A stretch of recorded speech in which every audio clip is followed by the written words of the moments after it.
ये होता गुलाब है। चंद जी, क्या संविधान सम्मत ही क्या राज्यों में क्या सरकारें काम कर रही है?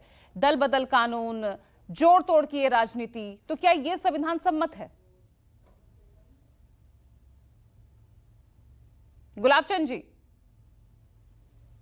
मुझसे करें आप? हाँ जी। जी। हाँ, सबसे पहले मैं इस 75वें संविधान दिवस के शुभ अवसर पे सभी बैठे हुए पैनल और आपके माध्यम से सभी देशवासियों को शुभकामनाएं देता हूँ। तत्पश्चात आपके प्रश्न पे आता हूँ। यदि संविधान संबद्ध ये नहीं है तो क्या है, उसका क्या नाम दिया जाए? रही बात संविधान के ऊपर मनुस्मृतियों को लेकर के हमारी बहन जिस दिन से करी थी, संविधान को जिस दिन से बात करी थी, मैं आपको याद दिलाना चाहूंगा 1951 का वह तत्कालिक समय, जब उस वक्त उस कार्यकाल में आदरणीय बाबा साहब अम्बेडकर कानून मंत्री हुआ करते थे। उन्हें कानून मंत्री से हटना पड़ा इन कांग्रेसियों के कुकृत्यों की वजह से, उन्हें अपमानित होना पड़ा। वो 1949 का हवाला दे रहे हैं। पूजा जी सच है, 1975 में यही कांग्रेसी आपातकाल लेकर के और संविधान को खतरे में डाले। ये संविधान के रक्षक की बात करते हैं।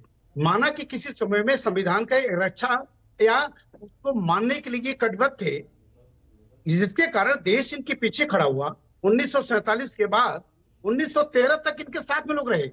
1984 के बाद 404 उस ऊंचाई के पाने के बाद आज इसी देश के लोग इन्हें आज यहाँ पे लाके खड़ा कर दिया है।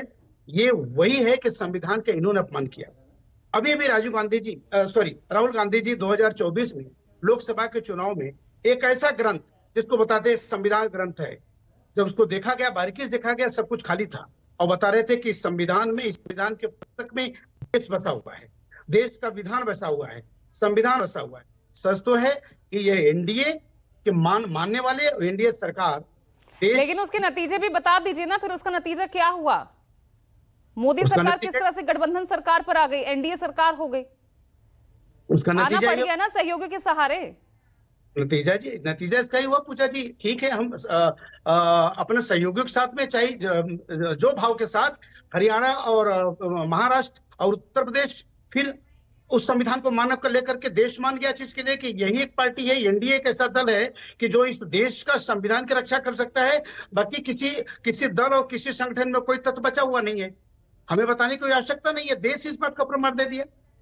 क्या बचा हुआ है? क्या आज जिस तरह से ये इंडी गठबंधन है, इनके पास बचा क्या आज के तारीख में? संविधान के नाम पर स्वांग रच करके देश को गुमराह करने का काम इन्होंने किया। बोलिए मोहम्मद आजम साहब, जवाब दीजिए। देखिए, ये लोग मैडम हमेशा झूठ और प्रोपेगेंडा करते हैं। जो अभी शिवसेना किस तरह से टूट के दल बदल करके आए हैं, ये लोग खुद क्या कहेंगे? ये लोग तो खुद संविधान को नहीं मानते हैं। क्या जो दल बदल हुआ था वो संविधान सम्मत है? जनता के खिलाफ नहीं था। जनता ने शिवसेना एक को वोट दिया था। अगर इनमें बहुत हिम्मत थी, बहुत हैसियत थी, इस्तीफा दे के आए होते पार्टी से, अपना एमएलए पद छोड़ा होता, लेकिन ऐसा नहीं किया। इसका मतलब संविधान के हमेशा खिलाफ रहे हैं। संविधान और जो जीत हुई है ना, जो सांप्रदायिकता और जो नफरत की राजनीति है, उसकी जीत हुई है, न कि संविधान की जीत हुई है। ये सांप्रदायिकता और नफरत की जीत है, विभाजन की जीत है। 10 सेकंड और जो अभिव्यक्ति की आजादी है, उसमें जो अंकुश लगाया गया है, ये उसकी जीत है, ना कि संविधान की जीत है।